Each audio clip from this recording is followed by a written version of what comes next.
Informação grave no Corinthians, Augusto Melo deve ser indiciado pela polícia por 2 crimes. Vídeo de hoje do canal do Nicola traz mais detalhes e fala também da suspeita de uma conta bancária do presidente em Santa Catarina.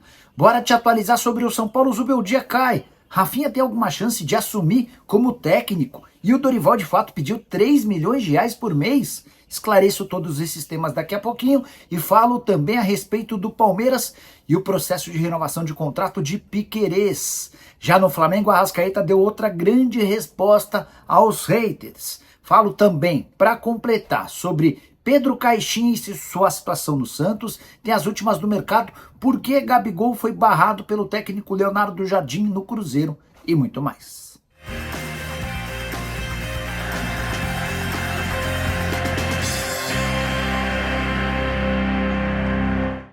Fala aí pessoal, sou Jorge Nicola, bem-vindos a mais um vídeo do canal, sempre bom ter vocês por aqui. Sem perder tempo, só pedir para deixar like, se inscrever no canal e ativar as notificações. Bora direto pro giro de notícias e a primeira informação é sobre Grêmio. Gustavo Quinteiros corre risco grande de demissão, mas parece ter escapado da dispensa depois da derrota por 2-0 para o Flamengo. Semana vai ser absolutamente decisiva para o argentino, tem confronto contra o Mirassol fora no meio da semana e decisão contra o Internacional em mais um Grenal. Já Internacional e Fortaleza ficaram no 0-0 pela primeira vez desde 2001.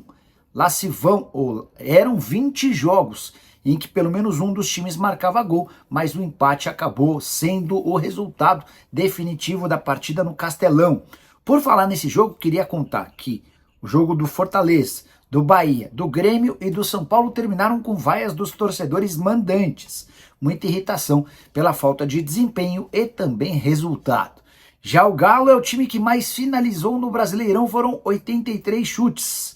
Foi também aquele que mais finalizou certo, 23. Ainda assim, o Atlético segue sem vencer no Campeonato Brasileiro, número que chama bastante atenção, são 2 pontos conquistados em 9 possíveis. Para completar, o Flamengo é líder do Campeonato Nacional, ao lado do Palmeiras. Temos 6 clubes ainda invictos depois de 3 rodadas, o Sport é o lanterna e 7 clubes ainda não venceram. Com uma observação importante, o Botafogo, atual campeão brasileiro, aparece apenas no 10º lugar. Para fechar o giro de notícias, uma curiosidade sobre o futebol mineiro. Atlético e Cruzeiro empataram na Série A, Atlético e América perderam na Série B. Não foi um final de semana dos sonhos para os mineiros. Quero falar agora sobre Gabigol, porque o atacante, principal reforço do Cruzeiro na temporada, nem sequer saiu do banco no empate 1-1 do Cruzeiro contra o São Paulo nesse domingo no Morumbi. A decisão foi puramente técnica, nada a ver com aspecto físico nem nada. O técnico Leonardo Jardim, depois da partida, deu a seguinte declaração, abre aspas: "Sou muito fã do Gabriel, mas num jogo com essas características, o Gabriel pode nos ajudar menos. Aconteceu isso contra o Inter. É um jogo de transição, de atacar a primeira bola e para ele não é o modelo ideal." Segundo Leonardo Jardim, o Gabigol se comporta bem como um segundo atacante, algo que o Cruzeiro não poderia ter para o confronto contra o São Paulo. Confesso que a explicação para mim não faz nenhum sentido. Afinal de contas, o Gabigol, enquanto jogador do Flamengo, cansou de decidir jogos em várias condições. A saída dele, na minha humilde opinião, gostaria de saber a sua, tem a ver com entrega, com condicionamento físico, com disposição no momento sem bola. Ele e Dudu acabaram sendo barrados, o Dudu ainda foi utilizado no segundo tempo, mas o Gabigol não jogou, com uma observação importante. Desde que o Leonardo Jardim havia chegado, o Gabigol tinha sido titular em absolutamente todos os jogos. E aí, na temporada, o Gabigol soma 11 partidas com 7 gols marcados. Bora falar agora sobre o Santos. Pedro Caixinha será ou não demitido? Antes de gravar esse vídeo, conversei com uma fonte super importante do Peixe e ela garantiu que o Caixinha fica, pelo menos até o confronto do meio de semana. Santos perdeu por 1-0 para o Fluminense no último lance do jogo no jogo do Maracanã. O Samuel Xavier, que havia discutido com o Neymar, acabou chutando de fora da área, a bola bateu no Escobar e impediu o Brasão de chegar para fazer a defesa. O Santos faz campanha ruim, só 1 ponto conquistado no Z4, ou seja, entre os 4 últimos, mas até pela falta de tempo. Em relação ao jogo contra o Atlético Mineiro, quarta-feira na Vila Belmiro, a tendência é que o Caixinha continue. Um novo tropeço, agora dentro de casa, aí sim deve determinar a saída do técnico português, que admitiu a responsabilidade pelos maus resultados depois da partida nos vestiários. Importante destacar também a palavra do Neymar em meio a esse contexto ruim do Santos, abre aspas, para o craque, que voltou aos campos depois de 42 dias, abre aspas, temos um time bom, mas falta encaixar e ter mais personalidade para mostrar quem é o Santos, fecha aspas. Se o Caixinha for demitido, dá para cravar que o Neymar vai trabalhar bastante para que o Tite seja o novo comandante alvinegro. Por falar no Santos, é importante registrar que nessa segunda-feira o Peixe completa 113 anos de existência. Feliz aniversário ao Santos. Em meio às festividades, vai haver o lançamento do segundo uniforme do Santos, além da inauguração da Santos Store no Praia Mar. Agora de falar sobre o Palmeiras, quero contar para vocês que o Verdão vai tentar, nas próximas semanas, a renovação de contrato de Piquerez. Lateral esquerdo uruguaio que voltou muito bem depois de uma lesão importante. Foi inclusive do Piquerez o primeiro gol na vitória por 2-0 contra o Corinthians no último sábado na Arena Barueri. Também já havia dito para vocês com exclusividade num vídeo aqui no canal que o Piquerez pretende ser negociado na metade do ano. Ele entende que por já estar há bastante tempo no Palmeiras e está chegando numa idade importante, precisa se mudar para o futebol europeu, senão ele depois vai ter muita dificuldade de se encaixar. O Palmeiras prefere ficar com o Piquerez, mas atento às condições do mercado, prefere a renovação de contrato de forma imediata. Piquerez tem vínculo até dezembro de 26. E se não for vendido na metade do ano, precisará renovar ainda nesse ano para que não corra o risco o Palmeiras de perder o jogador de graça na próxima temporada. Também já havia dito para vocês que a busca pelo Mauro Júnior, lateral esquerdo, que pertence ao PSV e está em fim de contrato, também tem a ver com essa possibilidade de o Piquerez não renovar o contrato. Dois excelentes laterais, ainda acho o Piquerez melhor, mas o Mauro Júnior também tem bastante capacidade e é lateral brasileiro. Bora falar agora sobre, mais uma vez, a Arrascaeta decidindo pro Flamengo. Confesso que não consigo entender como torcedores, especialmente jornalistas rubro-negros, vivem metendo o pau no Arrascaeta. Foi dele os 2 gols da vitória do Flamengo por 2-0 contra o Grêmio desse domingo na Arena do Grêmio. Com isso, o Arrasca já chegou a 3 gols marcados e é artilheiro do Campeonato Brasileiro ao lado do Verratti. A impressão que eu tenho é de que o Arrascaeta, muito incomodado com todas as críticas vindas de gente do próprio Flamengo, decidiu colocar a bola debaixo do braço e resolver. Foi assim em jogo recente lá do Campeonato Brasileiro e agora nesse final de semana com os 2 gols. Os 2 gols que inclusive fizeram do Arrascaeta alguém com mais gols do que Júnior Capacete o Maestro. O Júnior tem 77 gols em mais de 800 partidas. Ninguém fez mais jogos do que o Júnior com a camisa do Fla. Já o Arrascaeta chegou a 306 jogos com 78 gols, 1 gol a mais do que o Maestro Júnior. Boa fase do Arrascaeta, que pediu para ter seu contrato renovado e ouviu dos dirigentes do Fla que essa discussão precisa acontecer um pouco mais para frente. Só para completar, resultados da rodada fizeram com que o Flamengo pulasse para a liderança do Campeonato Brasileiro com 7 pontos, mesma pontuação do Palmeiras, mas a vantagem rubro-negra se dá pelos gols pró.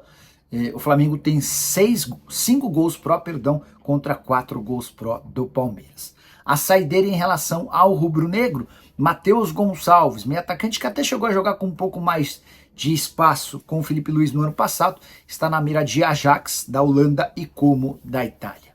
Quero falar agora sobre o São Paulo. Zubeldia será demitido e Rafinha pode virar o técnico interino. Tem também quem diga que Dorival Júnior pediu 3 milhões de reais por mês para dirigir o São Paulo. Bora fazer um grande resumo de tudo que está rolando no tricolor. São Paulo empatou com o Cruzeiro, mais um tropeço no Campeonato Brasileiro, segundo empate em casa de forma consecutiva do Zubeldia, havia empatado em 2-2 com a Alianza Lima, agora em 1-1 com o Cruzeiro. Há muita pressão pela demissão do técnico argentino. O que eu consegui escutar de 2 fontes diferentes, além do próprio Júlio Casares, é de que o técnico continua. O Zubeldia fica pelo menos até domingo. São Paulo tem uma semana complicadinha com o jogo contra o Botafogo, fora de casa na quarta-feira, e recebe o Santos no domingo no Morumbis. O São Paulo só é capaz de garantir a permanência do Zubeldia até esse confronto contra o Peixe. Sobre Rafinha, ex-jogador do São Paulo, dispensado recentemente no Curitiba. Especular foi o Sombra quem trouxe essa informação de que o nome do Rafinha vinha sendo debatido. Conversei com uma pessoa muito próxima ao Júlio Casares e a pessoa assegurou que o Rafinha nunca esteve entre os nomes discutidos. Sobre Dorival Júnior e essa possibilidade de o ex-técnico da seleção estar pedindo 3 milhões de reais por mês. Essa mesma pessoa do São Paulo me assegurou que a informação não confere, que enquanto técnico do São Paulo, o Dorival ganhava 1.200.000 e que enquanto técnico da seleção ele ganhava 2 milhões de reais. Qual seria a lógica de o Dorival pedir 3 milhões de reais agora, depois de ser demitido pela seleção, onde não foi bem? Com uma observação importante, Dorival tem direito a 1 milhão de reais por mês de indenização da CBF até a metade do ano que vem. Então, se ele pedisse 3 milhões para o São Paulo, significaria dizer que ele queria ganhar 4 milhões de reais mensais, um garantido da CBF, além de 3 do Tricolor.